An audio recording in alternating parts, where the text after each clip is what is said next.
itu sebabnya katakan kami tidak mengada-ada, ya kan?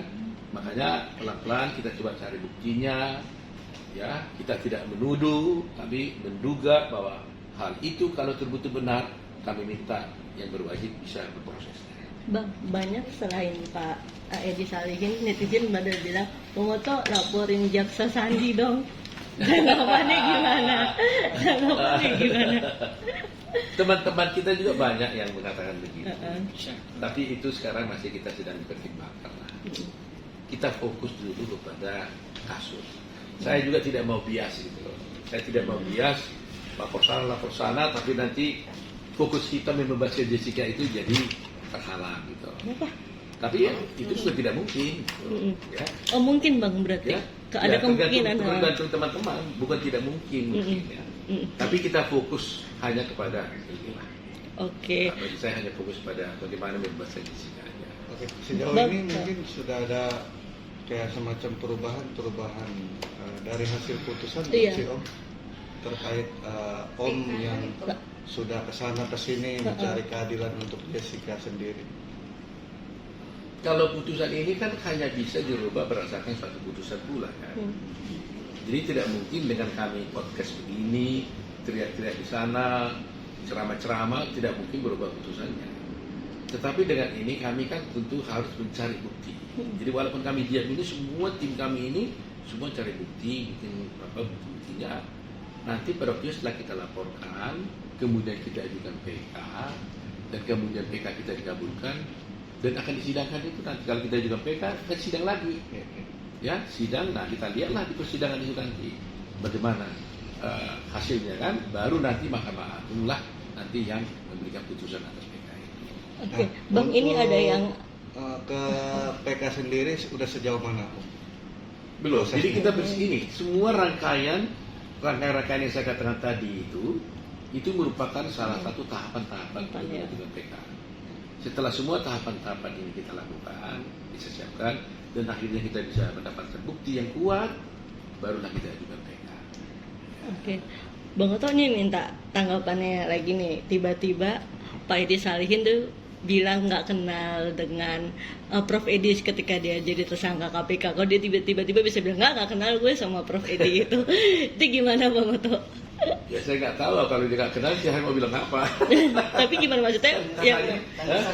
Tanya Salihinnya. Ya saya nggak tahu tuh. Kalau dia nggak kenal, yang harus ada tanya Salihin bukan saya.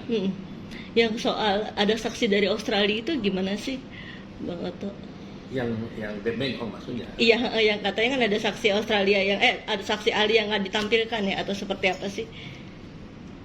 Bukan. Jadi kalau ada 3 ahli dari Australia. Ya, satu dari Melbourne, satu dari Sydney, satu dari daerah betul saya lupa itu dia dari Australia. Ada dari Australia juga lah ya 3. Yang Beng Ong itu kalau yang di Australia semuanya ditampilkan di persidangan. Oh oke. Nah, itu ditampilkan. Tapi dokter mungkin ya kau masuk. Dokter Joshua kalau nggak salah namanya ya. Saya lupa namanya, tapi dia adalah dokter yang pertama kali menangani Mirna di BI, jadi dokter dari bahasa Indonesia di GI, Gerak Indonesia. Jadi ketika Mirna kolaps, dia ditangani oleh dokter tersebut. Itu yang dikatakannya katanya tidak ada masalah dan sebagainya. Nah, inilah yang sebenarnya yang seharusnya pertama kali tampil di persidangan kan. Nah, ini menjadi pertanyaan kita, kenapa penuntut umum tidak mengajukan saksi ini sebagai ahli atau saksi fakta? Padahal dia lebih tahu, ya kan? Itu yang saya katakan tadi itu. Seharusnya semua fakta itu harus diajukan dalam persidangan. Jadi akhirnya kan kita bertanya-tanya kenapa sih kok nggak diajukan? Sama dengan Dr. Jaya loh. Sebenarnya bukan saksi saya itu mestinya. Karena dia adalah saksi yang memformalinnya Mirna. Ya kan? Itu mestinya saksi dari penuntut umum. Tetapi nggak diajukan. Kenapa? Nah, akhirnya kami ajukan. Ternyata dia mengatakan tidak ada cyanida. Apa gara-gara itu? Kan jadi orang kan jadi bisa berpikir kan, gara-gara ahli ini mengatakan tidak cyanida, jadi tidak diajukan. Ini kan jadi tanda tanya. Kalau itu benar, itu yang saya katakan tadi berbahaya dalam rangka penegakan hukum.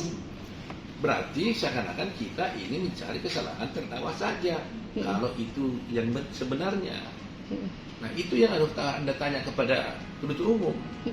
Kenapa Anda tidak ajukan saksi Dr. Jaya? Kenapa tidak diajukan dokter yang di GI? Kenapa dia tidak diajukan dokter orang yang pembantu rumah tangga yang membuang celana katanya?